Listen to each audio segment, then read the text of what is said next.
పాకిస్తాన్కి సంబంధించినటువంటి PCB చైర్మనే Asia cricket కమిటీకి కూడా ఉంటాడు చైర్మన్గా. ఆ నక్వీ అనేటటువంటి వాడు ఎలాంటి దిక్కుమాలని పనిచేశాడో తెలిసిందే.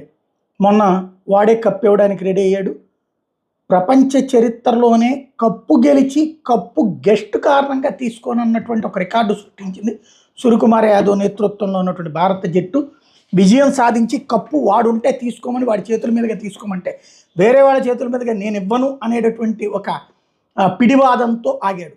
ఇటు తీసుకోకపోవడాన్ని పిడివాదం అనొచ్చు, కానీ అది జరిగిన పరిణామాలు. ఒకప్పుడు జైషాని చూసి నేర్చుకోవాలా ఆ బుద్ధి లేనిది సన్నాసి అయిపోయింది.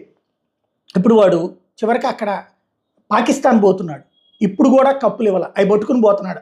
కప్పుతో పాటుగా ఏవైతే మిగతా మెడల్స్ ఇవన్నీ కూడా అంటే వాళ్ళకి ఇచ్చుకుంటాడే. మరి అది ఐసీసీ ఒప్పుకుంటుందా చూడాలి. వాడు ఇప్పుడు షరత్ ఏంటంటే అధికారిక కార్యక్రమం పెడితే మాత్రమే ఇస్తాను అంటే ఏసీసీకి కూడా హ్యాండ్ ఓవర్ చేయట్లా, మళ్ళీ ఇచ్చేస్తారేమో వాళ్ళు అన్నటువంటి వాడే పట్టుకు తిరుగుతున్నాడు అనమాట. ఇది వాళ్ళ బుద్ధి.